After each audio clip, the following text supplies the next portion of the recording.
Hey, party people, welcome back to the old school version of Honest Trailer Commentaries where we don't have to leave our bedrooms.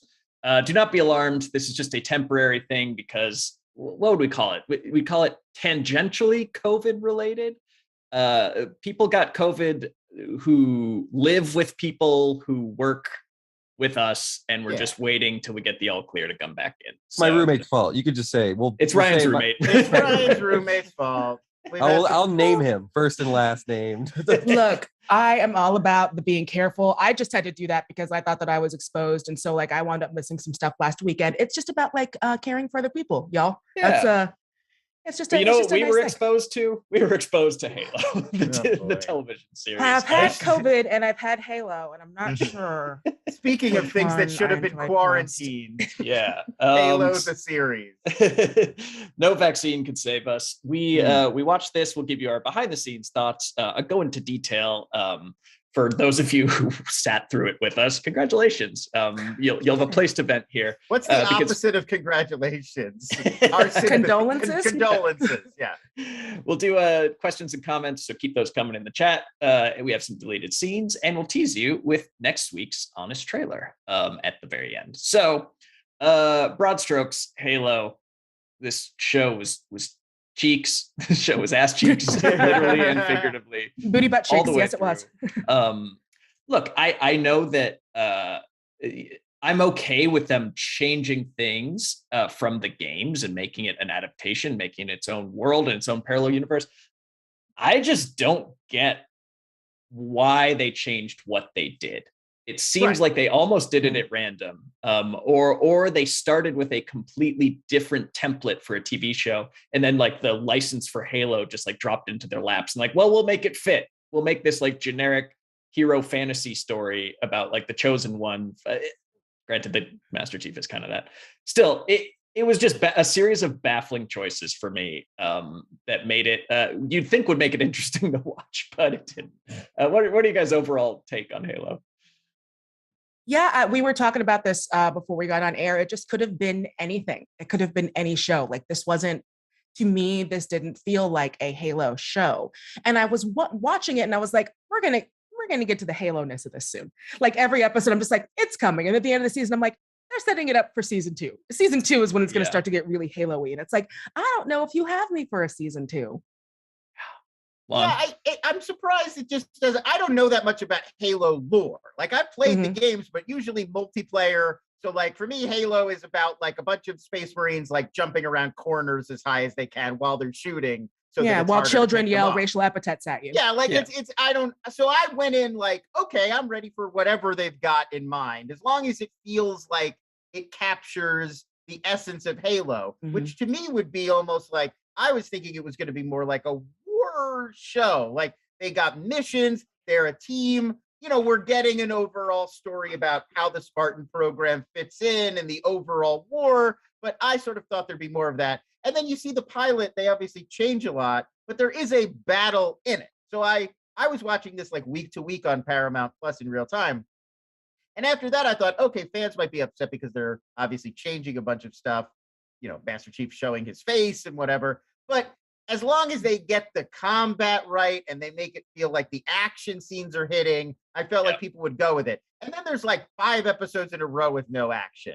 And like, I feel like that's my real nitpick, my real complaint is not that it doesn't feel like the games, but that it's just not, it's like, it doesn't feel interesting or compelling. It just feels like a lot of talk in small rooms, like a sci-fi original from the early aughts or something. And I feel like that's where it really loses the Halo-ness. Yeah, I would never call this a war show or a war story, whereas Halo, the games, if nothing else, they're the stories of an interstellar war that he's thrust in the middle of. It's combat evolved, not talking evolved.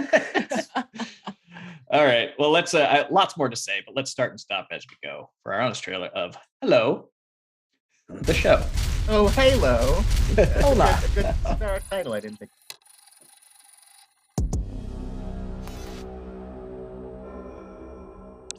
The League of Legends show was good. Even the Sonic movies were decent. Now, as a new era dawns for video game adaptations, a series will remind us, don't get too excited, they're still usually ass. Pause. Pause right there. No, I want to see those ass cheeks. Well, I'm just wonder, was this R-rated? Could they have done like gore and nudity and stuff like that? Because like, why is there so much butt in this show? That's my question. It does feel, I mean, I guess they could. It's on Paramount Plus. They were originally making it for Showtime. Mm-hmm. So you feel like they were probably leaning even more in the Showtime era to like, yeah, it's going to be really edgy and like push the envelope, because that's sort of Showtime's whole deal. So I'm betting they pulled that back a little when it shifted to Paramount Plus. But like, we have all these butt scenes. Right. They're still obviously coding it as like, this ain't your little brother's Halo show. This is for the adults in the, like they're coding it that way. There's sex scenes. It's a little bit bloody, violent, Yeah. Weird. They're trying to hint that it's got more of like a Verhoeven vibe than a Spielberg vibe. Yeah. Which I do. Y'all know I love a Verhoeven. Yeah, it even well, without any of the cleverness or the satirical, just visual winking and it's very and I love a good butt, but there was a lot of butts. A lot of butts. Vern Gorman, you got to work on those cakes. Yeah. Why him? Well, I have a lot of questions about his character, but we'll get to those later. I don't mind any of that. Like, make a more mature themed Halo show. That sounds good to me, but it does have to. Just butts isn't going to do it. I was surprised. It was like a Halo show. Yeah, it was like, what was the show that had a lot of butts in it that I liked? The Americans had a lot of nice butts in it. Yeah. The Shield was pretty buddy. Yeah. Yeah. All right, keep going. FX is another one of those networks that's like, ooh, it's a little bit adult. We're the cable channel for mom and dad. All right, keep playing. Halo. Microsoft tried for decades to bring Halo to Hollywood, but after bailing on movies from great directors, bailing on shows from the best producers, and bailing on showrunners who even looked at the game, they'll bail on even trying to adapt the game storyline. So pause for the studio. I guess which of the failed versions of this would you have liked to see? Mine is Peter Jackson's. I think that he could have taken on the scope and just filmed it. Like, New Zealand looks like a Halo anyways. You just kind of crop the sides of any landscape in New Zealand and you're there. Yeah. And he knows how to do CGI battle scenes and armies. And I think he would have absolutely knocked this one out of the park. The Horde, come on. Yeah. It's so hordy. Yeah, very horny. Yeah, I mean, obviously Spielberg, you see his name flash across there, and like, I would never say no to a Spielberg take on a big sci-fi franchise, but I also think the Ridley Scott version, I'm super intrigued. He produced Raised by Wolves, which just got canceled after 2 seasons, which also not the greatest series, but in terms of the ambition and scale and like the cleverness and imagination of it, it's light years beyond, no pun intended. It's way, way beyond the Halo series. So like, I would have liked to see somebody like that who's really going to like push the creative team further to do more with it than like this, which feels very much like let's throw together something kind of Halo-y. I didn't really dive into the history of this IP, but like, whose fault is it that didn't end up working out? Is it just everybody? Like, there wasn't enough money or something? Because every one of those choices is better than what we got. It's hard to say. I think it's because you're dealing with, it's one of those kind of situations where it's not just like a studio owns an IP outright and they can do whatever they want. You're talking about these two huge. You got to work with Microsoft, which I can only imagine. Microsoft and the studio, and then within Microsoft, you've got the team that works on the. Like, there's a lot of stakeholders, and I think anytime you do that is when you get these like really long, complicated. Like what we see with Bond movies, where every once in a while I'll be like, and then there was 8 years with no Bond movies because everybody was suing everybody, and like. But I can't imagine that this is what everybody, it seems like they just like shrugged their shoulders and said, fine, we'll do this. This can't be what they were building towards. This is literally one of those things that had streaming not become what it became, this would not have happened. This was literally just like, we have this platform. We can't just put on old episodes of all that. So we're going to need to put something else on here. Yeah. That's exactly it. This was in development at Showtime. This probably would have been the latest version that got thrown into Turnaround, but they were like, we got to throw stuff at Paramount Plus. Yellowstone's going to Peacock. No, we need something. So that's where you get it. All right. Okay, keep going. That bailed on Terminator, The Turtles, and Transformers, on MTV, and Avatar. Man, Paramount is just dangling from Tom Cruise's giant nuts. Follow along on the Master Chief's evolution, from a no-nonsense soldier who never takes his helmet off to a helmetless rebel who disobeys orders and turns on his creator, which is fine if the show built up to all that, but since it happens in episode 1, there's nothing left to do for the other 8 hours except brood. Yeah, pause.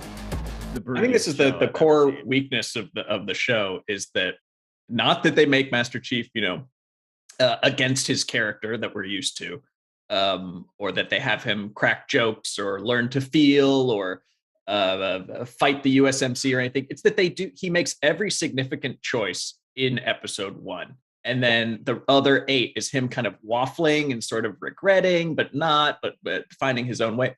There's no buildup to the massive changes that they've made, which is not dramatic. There's just no drama there's nothing compelling when he's done everything. He's past the point of no return in episode 1, and you're just watching him sort of kind of muddle through how he feels about that for the other 8. We've also seen that story a million times. Like if there was one new wrinkle they had on it, like the super soldier learns that he was programmed, and like, what is free will? And, I didn't have a choice. And like, I don't know. I would have liked them to come up with, it's fine to introduce that, but you got to give me a new direction or a turn or a wrinkle or something I don't see coming. Because otherwise, it's just going through the motions for the whole season of this story we've heard many, many times before. I mean, it's even like 11 from Stranger Things. It's the same story there, basically. Yeah. Super boring. Find a new angle. Just the government wants to make her a weapon, like the fire starter. This is a tragedy. Yeah. And usually they have the good sense to keep them emotionless killing machines until like partway through. Because at least then you get some good action shots out of it. Pablo Schreiber, Den of Thieves is a pretty good actor. He could have played it. Oh, he's amazing. He could have played that over season 1. Like, I feel like it's also a bummer from his perspective that they basically don't let him actually show you the development of Master Chief. It all happens at once, and then he broods for literally like 8 episodes, and it's real. Like, you could do so much more with that. He just like stares into the middle distance. It's all about reclaiming his childhood memories of a single day that we get like 7 frames of at a time. Right. Every time and he touches the big rock. He has to touch the artifact to recover the memory. So the rest of the time he's just wandered around, and it's very not active because we know he can't do anything without touching the rock. Much like the career of Ryan Reynolds, he can't do much without touching the rock. Yeah. All right, keep going. How dare you?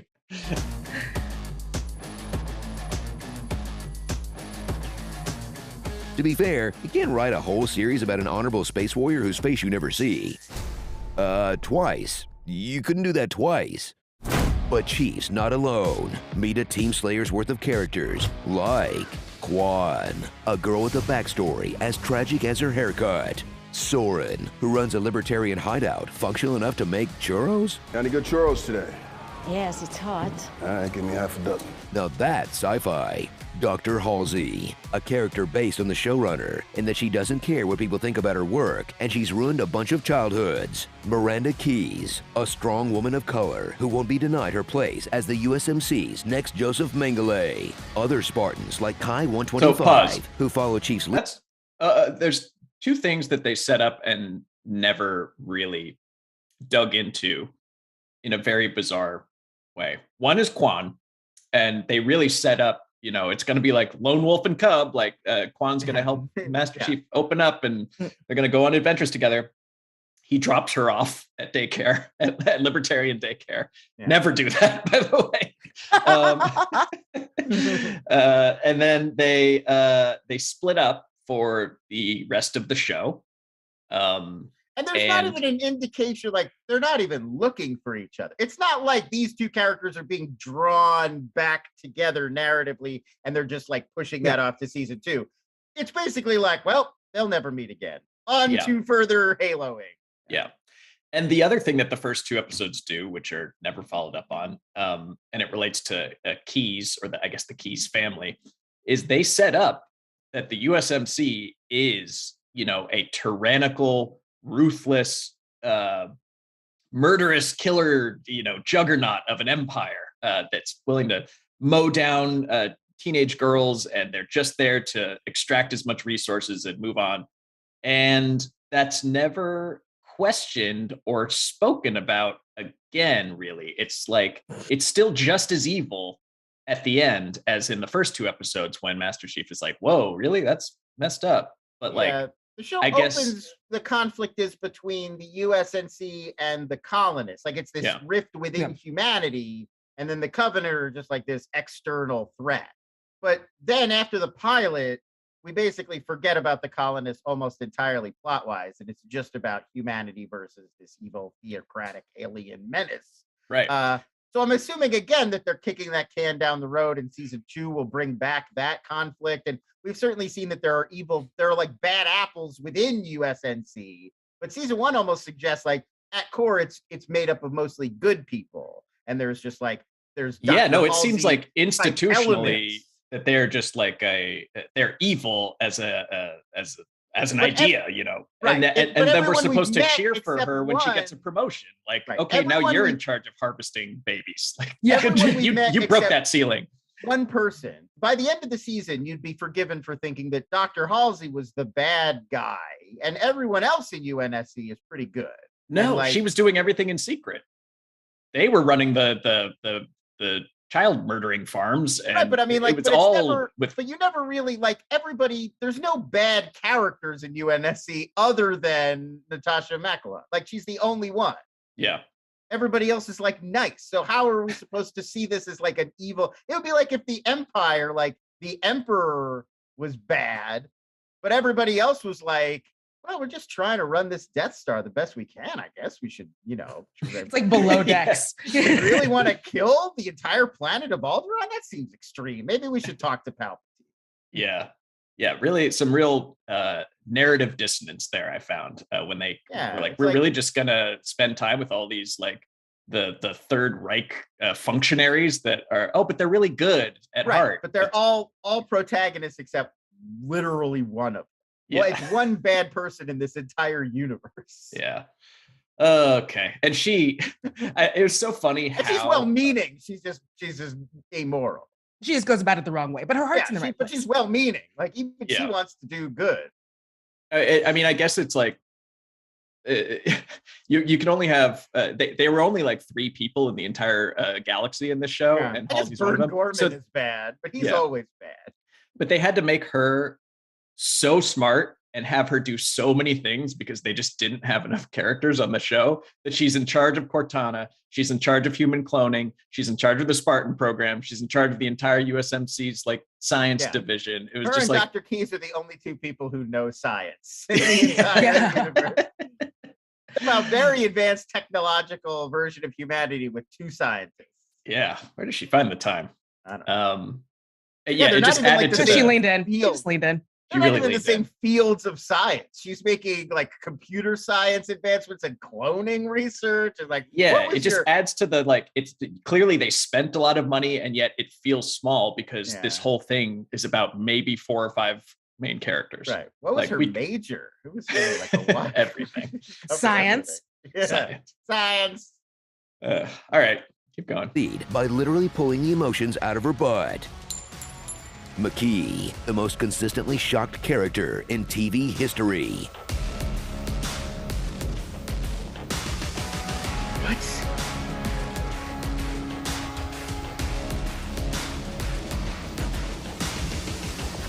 She died as she lived, being surprised. And Cortana, the AI personal assistant that's a bit like having Clippy drilled into your skull against your will. But hey, at least they got the original voice actors to play her. Any Halo fans stick around till episode 3? No? You went back to playing Halo, huh?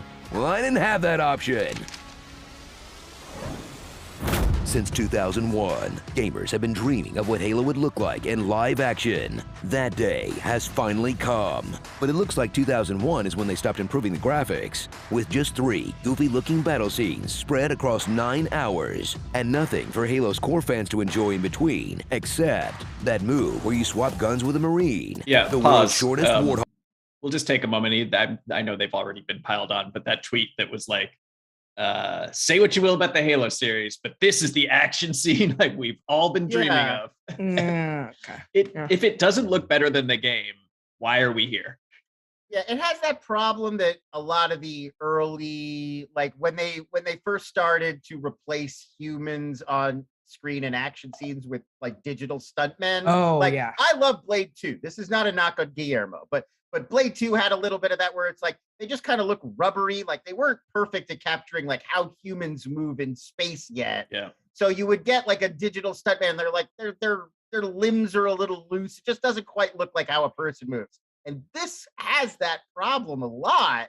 You can even see in that shot we pulled of Master Chief jumping onto the spacecraft that's in motion. Yeah.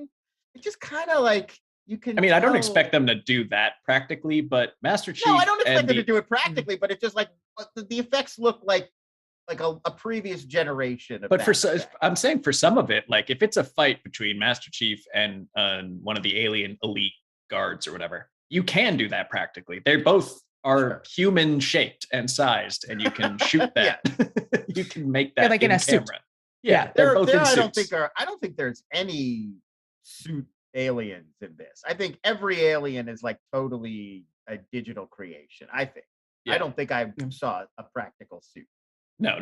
But yeah, I'm just saying you could. If you had a budget like that stretched on to infinity, you could do a fight scene between 2 guys in suits, and then made it look better with effects instead of just starting with the Maya 3D template for this for was Punch-Out. definitely not a Netflix like sky's the limit unlimited budget. This was always like CBS Studios. Like this had a this. No, had I think this was maybe overall on the project they probably had to spend like $1 billion in but kill fees when they cancel on Spielberg. CBS, like sorry, this was CBS television, so like there were more like responsible people like watching the actual ledger. It wasn't like a Netflix 250 mil spending spree. Interesting. Yeah. Well, oh well. All right, keep going. Dog ride.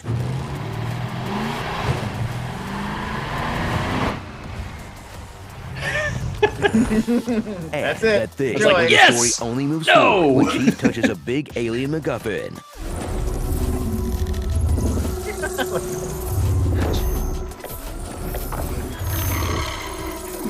This is literally the only way they move. Same with the Halo games. You know, to be fair, it's not just a MacGuffin. It's also the Deus Ex Machina for ending any scene.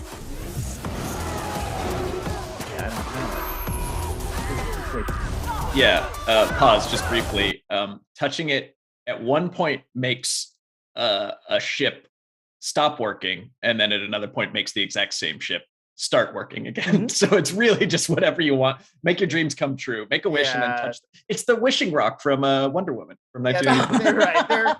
They're a little too. And I look, it's hard to write a show, and like a lot of the time you find yourself in a scenario where it's like, okay, the good guys need to get. We've written them into this corner, and the good guys need to get away, and I don't have an easy way for the good guys to get away. Oh, the rock explodes and everybody passes out.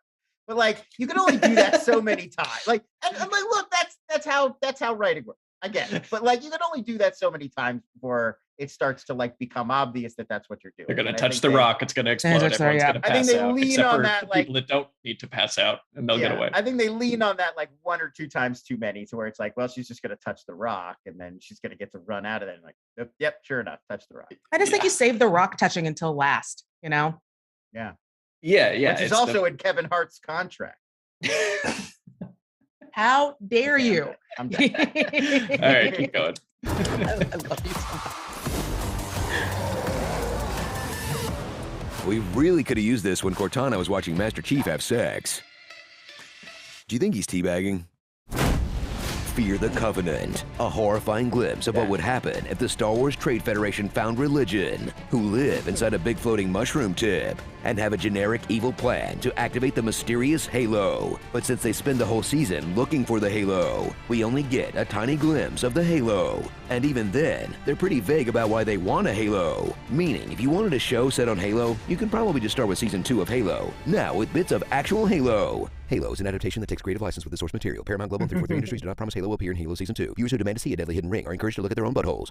So enjoy a return to the bad old days of video game adaptation, where instead of pleasing the game's fans and relying on them to tell the normies how good it is, they'll take gamers for granted and try to appeal to a broad audience of NFL dads and their teenage sons. Because Halo is one of those niche things that only the most hopeless nerds could care about, right? It's only sold, let's see here, 80 million copies? This. I'm gonna rewatch Red vs. Blue instead. So pause.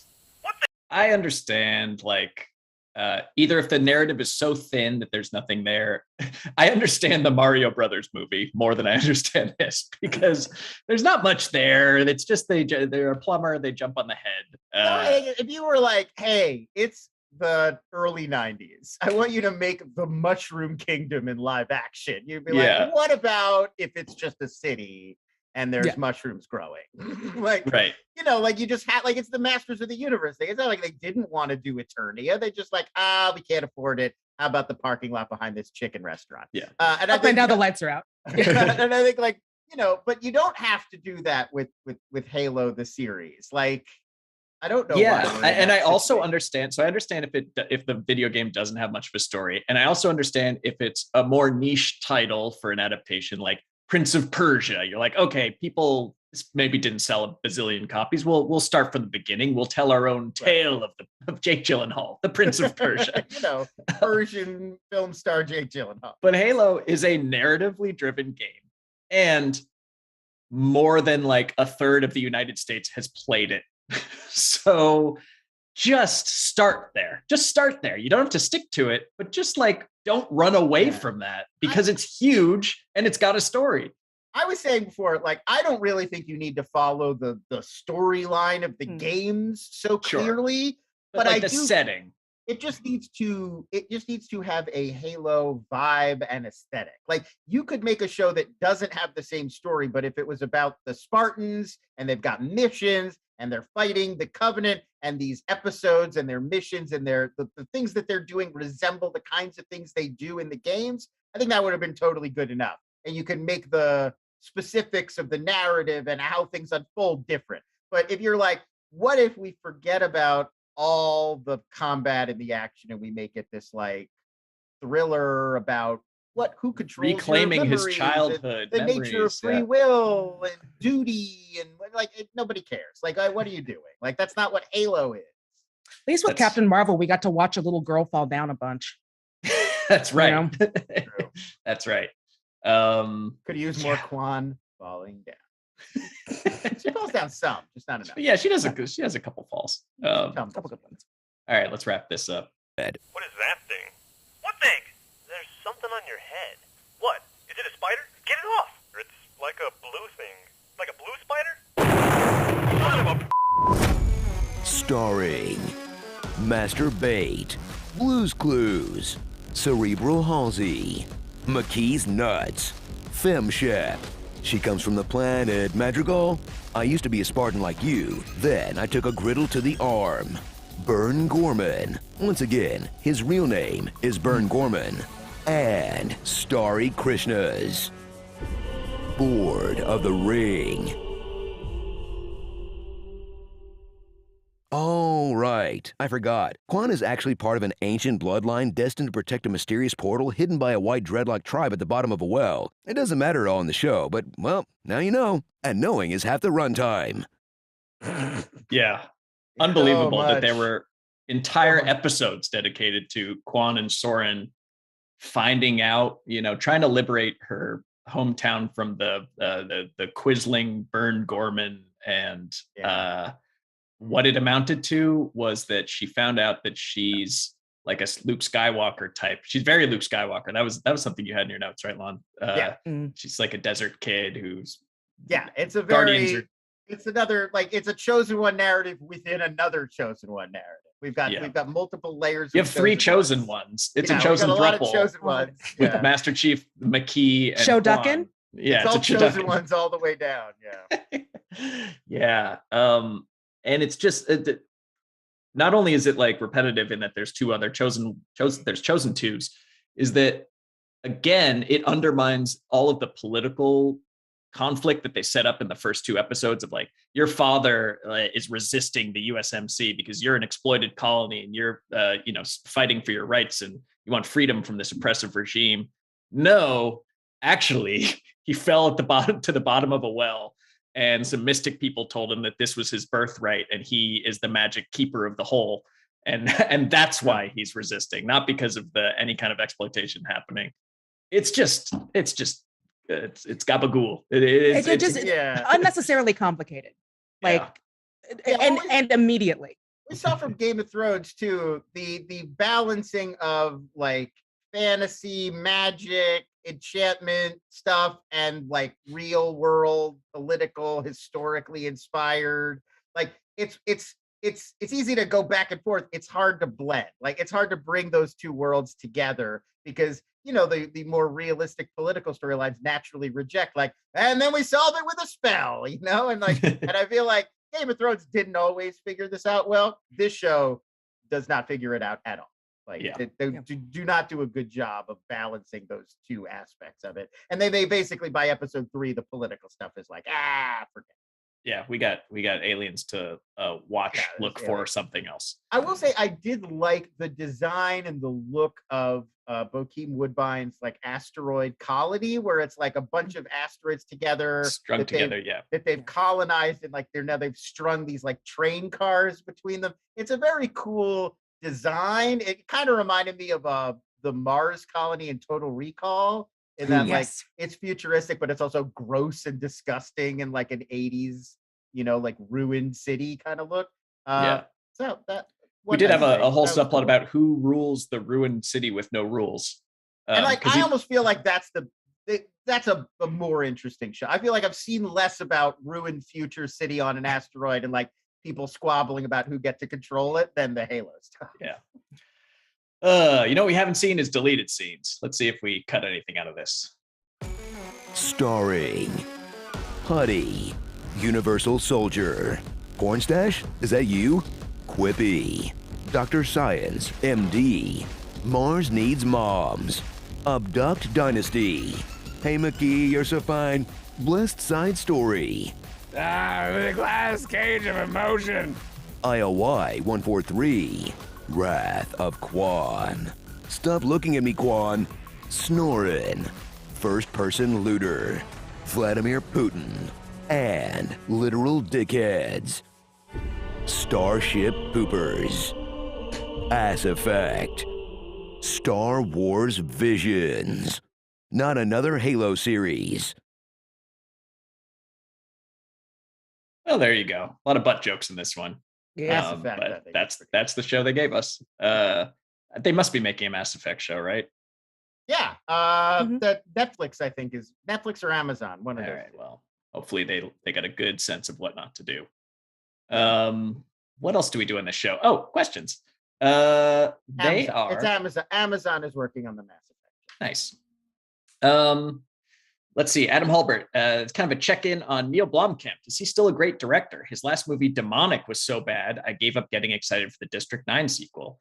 I think I'm not willing to write him off yet, but District 9 remains the one groundbreaking film on his resume. As much as I love working on that Alien show right now. Is that? Oh no, that's Noah Hawley. I don't know. I love Chappie as a meme, but I don't know. Not so much as a. Yeah. So yeah, that's a bummer, but there's a lot of great up and coming sci-fi directors these days. So I guess he's working on a Gran Turismo movie. Oh no. What? I'm reading it from Deadline. This is from June 4th. This is from just last week. I guess it's like a blank canvas, but that's really about Sony has set an August changing... 11th, 2023 release date for Gran Turismo, the video game adaptation from director Neil Blomkamp at Columbia Pictures. All So right. he's at Sony making a Gran Turismo film. There's no story. At least I don't think there's a story. I thought it was just car stuff. Yeah, it'll be a car race movie. Sure. Cargo room. Yeah. Okay. What? Cargo room. Let's see. And then also he moves on to say, can we get your thoughts on the Prey trailer? The director says he was inspired visually by the 2018 God of War game. That's cool. Well, hopefully he was also inspired by the 1989 Predator film. 86, yeah. I thought it looked cool. I love the idea of a what do you call it? An anthology series of films of different predators throughout history. Predator 2 really kind of made us this implicit promise at the end of Predator 2 that you see the predators have all these like historical artifacts, like they've been visiting throughout the history of humanity. And it does kind of set up like, oh, okay, we could get predator stories from all kinds of different periods where they're fighting, humans from different eras. And Comanche Nation is an awesome pick, like a cool setting for a movie that we haven't seen that much. And I think it looks great. I'm really excited. Yeah. Matan Valensky asks, regarding the NFL dads to justify dumbing down the series, aren't NFL dads also Xbox fans? And didn't D&D, I guess that's the Benioff and Weiss, do it with Game of Thrones?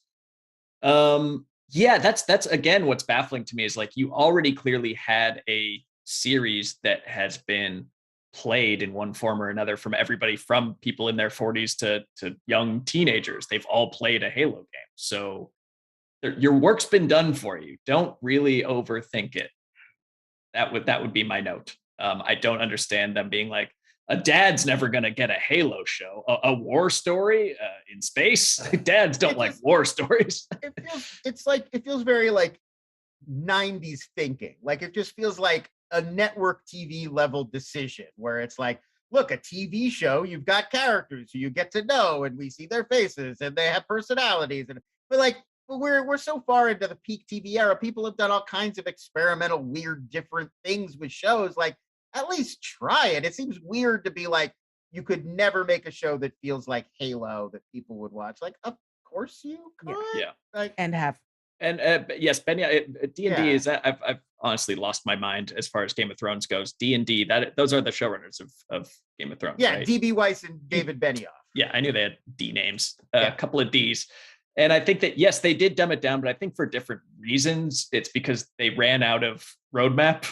They ran out of like source material to adapt. So this was, it's like that finish a horse drawing where like it starts out very detailed and then you're like, okay, that sort of looks like a horse. If you read a lot of the interviews with them too, it does kind of feel like once Game of Thrones hit a certain level of popularity and they started getting all these other offers and they started thinking about all the other kinds of things they could do, it does feel like they just kind of got a little distracted along the way. I don't know. I can't say for sure, but Luis Valenzuela asks, I forgot, what properties does Paramount have that they've yet to adapt, and which one would you save from them?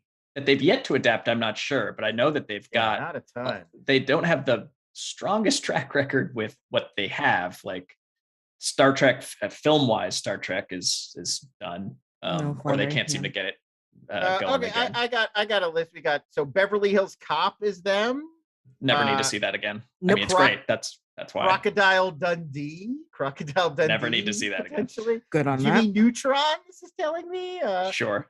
Paranormal Activity. We just got a new one of those for Paramount Plus, so that makes sense. That's like pocket change. Yeah, well, sure. The Ring.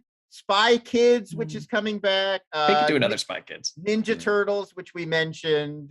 And then there's everything that's like MTV or Nickelodeon. So Beavis and Butthead are coming back. Rugrats is theirs. Anything you want to do with any like Nicktoons, Doug or whatever, like all that. Yeah. Aren't they doing that the Daria show that's centered on, what was it, Judy, I think? Right. It's Daria's friend is getting her own spin-off. And a lot of the old Bad Robot stuff. So Cloverfield would be them as well. Oh, they've got G.I. Joe, I think. Yeah. Ryan's saying they're bringing back the Star Trek cast. Are they though? Is that really happening? And then we did an SJU on it, so that means I mean there is there's been some confirmation that like they're going to try to do a Star Trek 4 with like Ein and Zachary Quinto and those. And then Last Airbender, which they can't. They just keep stepping on rakes regarding that whole franchise. So. Well, that's talking about the more animated stuff from the creators, not the Netflix kind of. There's two parallel Avatar development tracks. Yes. But Avatar Studios, which is the original creators doing the animated stuff, they're going to release it through Nickelodeon Paramount stuff. Okay, we'll see. We'll close with this. Jeffrey Elverton says, "This show looks dumb. What are you having for lunch?" Yeah, probably a sandwich. A sandwich? Yeah. Yeah, I was subtly eating it throughout the whole show. My child is obsessed with Encanto, so they made arepas and handed me an arepa early on in the show, and it was so good. Yeah, you can't let that thing go cold. Yeah, I can't let that go cold. So I'm gonna have to go get some more right after this. I ordered Mexican food yesterday, and I still have most of my quesadilla left over. So I'm going to have an al pastor quesadilla.